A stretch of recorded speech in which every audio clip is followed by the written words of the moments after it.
Meu filho, não desprezes a correção do Senhor.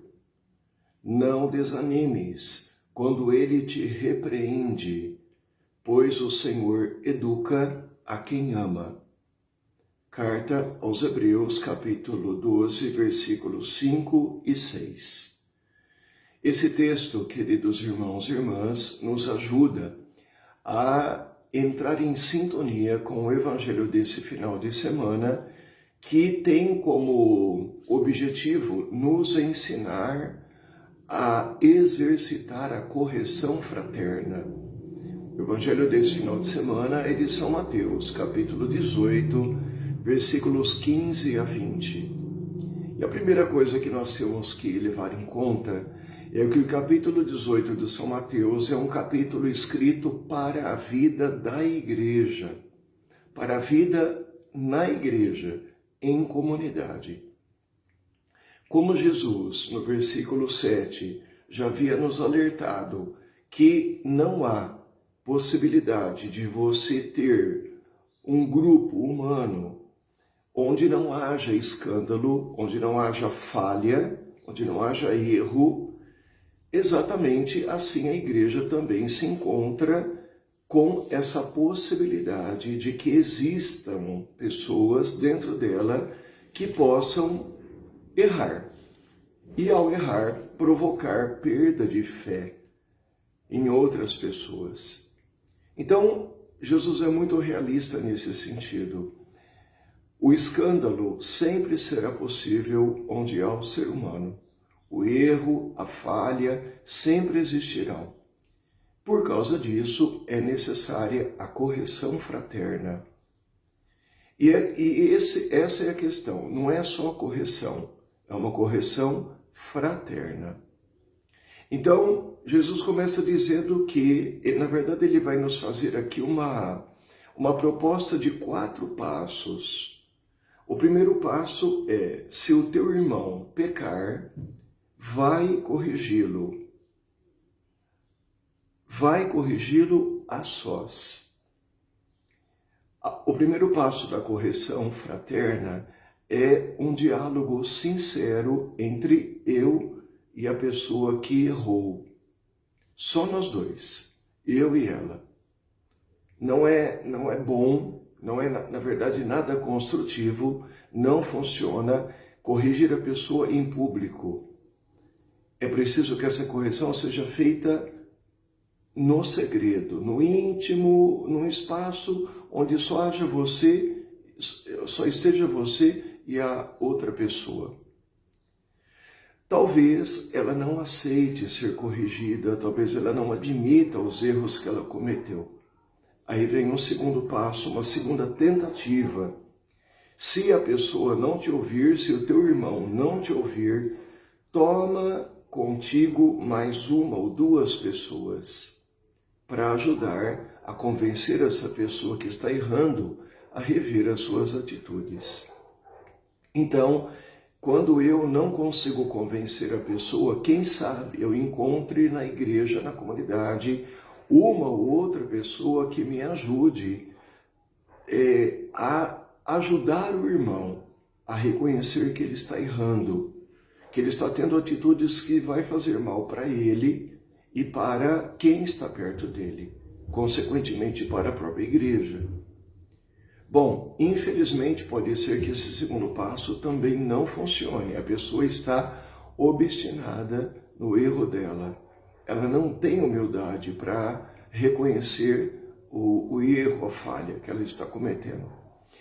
A terceira tentativa, então, se o irmão não der ouvido a vocês, a você e a outra, ou as outras 2 pessoas que você buscou para ajudar a pessoa a se corrigir, diga à igreja, no sentido de que comunique a líder da comunidade, para que ela fale com a pessoa em nome da igreja.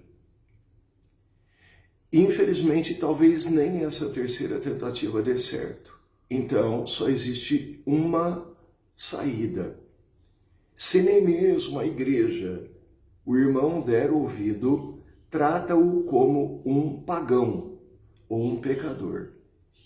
Aqui, no sentido judaico, né, que Jesus coloca essas palavras, porque para o judeu, o pagão ou o pecador eram pessoas excluídas do seu convívio. Então, se você fez uma tentativa, 2, 3 tentativas, e a pessoa não admite rever as suas atitudes, só resta uma saída: ela tem que ser afastada da comunidade. E esse afastamento é um remédio amargo, é uma medida extrema. Ele tem em vista fazer a pessoa sofrer a consequência do seu isolamento, porque é como uma mancha de óleo. Você tem que cercar a mancha de óleo para que ela não se alastre e não contamine mais ainda o lago, o rio, né, onde ela se encontra. Por isso, a pessoa tem que ser contida no erro dela, afastada, e pode ser, por misericórdia de Deus, que ela, ali no remédio amargo da solidão, do afastamento, ela caia em si e reveja, né, as suas atitudes e se corrija. E um dado interessante aqui no versículo 19 é que Jesus mostra que tudo isso deve ser acompanhado, exercitado na oração. Se 2 de vocês estiverem de acordo na terra sobre qualquer coisa que queiram pedir, isso lhes será concedido por meu Pai que está no céu. A correção mexe com o nosso ego. A correção fere o nosso perfeccionismo, o nosso narcisismo. Ela mostra que há manchas, que há falhas, que há defeitos em nós. E não é fácil a gente lidar com isso. Então é preciso que o Pai do céu venha nos auxiliar e Ele vai, através do Espírito Santo, convencer a pessoa de que ela está errada e ela precisa mudar as suas atitudes. E aí, voltando para o início dessa reflexão, se Jesus quer que a gente seja muito realista e entenda que em qualquer grupo humano do qual eu faço parte, eu vou encontrar falhas ali, eu vou encontrar erros ali, pode ser que seja eu que erre, pode ser que seja o meu irmão que erre, eu vou ter uma grande tentação, me afastar do grupo, me isolar. E muitas pessoas fazem isso. Elas optaram, elas escolheram viver a sua religião em casa, porque elas não querem mais se decepcionar com as pessoas. Só que aqui tem um problema. No versículo 20, Jesus diz: onde 2 ou 3 estiverem reunidos em meu nome, ali estou eu no meio deles. Quando nós caímos na tentação de viver a nossa fé de maneira individualista, guardadinhos na nossa casa, protegidos contra, entre aspas, essa possível decepção em relação às pessoas da comunidade, nós estamos esquecendo que Jesus disse: eu estou onde 2 ou mais estiverem reunidos em meu nome. É muito perigosa essa fé individualista. Ela pode nos acomodar, no sentido de nós não termos que nos confrontar com outras pessoas, mas ela nos afasta da presença real do Senhor ressuscitado no seio de uma comunidade, no seio da sua igreja.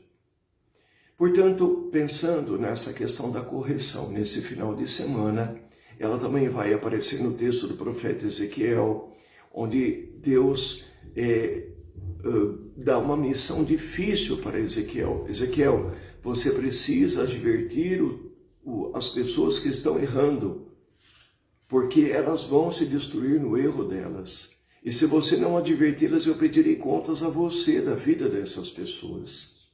Mas se você advertir essas pessoas e elas não admitirem ser corrigidas, elas irão morrer devido aos erros delas. Mas você não vai ser responsável pela vida, pela morte dessas pessoas. Então é isso. Voltando para o início da nossa reflexão, Deus corrige a quem Ele ama. Eu aceito ser corrigido por Deus. Eu suporto quando eu estou na igreja, quando eu estou num grupo religioso, quando eu estou ouvindo a palavra de Deus e ela vem puxar a minha orelha, ela vem pôr o dedo na minha ferida, ela vem mostrar o meu erro, eu aceito ser corrigido pelo Senhor. A correção é fruto do amor. Eu só corrijo alguém se eu amo essa pessoa. Então a primeira questão é essa. Eu acredito que Deus, por me amar, por querer a minha salvação, precisa me corrigir muitas vezes. Segunda questão. Como eu me comporto na minha vida de comunidade ao ver pessoas que erram? Eu tomo essa coragem difícil de, a sós, falar com a pessoa, ajudá-la a questionar as suas atitudes. Não é chegar e acusar a pessoa, mas ajudá-la a perceber as atitudes que você teve ou está tendo. Você percebe a consequência delas, você percebe o que elas estão causando para você, para a igreja, para o grupo, para o ambiente onde nós estamos. E terceira questão, orar, rezar por quem erra. Pedir ao Senhor, já que Jesus fala em João 16, versículo 8, que o Espírito Santo convencerá o mundo a respeito do pecado. É o Espírito Santo que vai convencer a pessoa de que ela precisa mudar as atitudes porque ela está destruindo a si mesma e o ambiente à sua volta. Enfim, que Deus nos conceda essa graça de nós não entrarmos por essa porta do individualismo e dizer, não quero mais me decepcionar com as pessoas. A partir de hoje, vivo minha fé em casa, eu e Deus.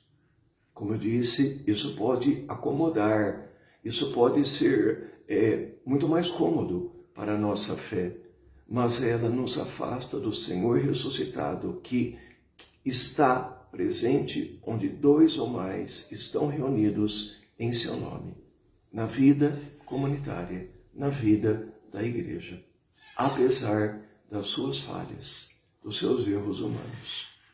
Abençoe-te o Deus Todo-Poderoso, o Pai, o Filho e o Espírito Santo. Amém.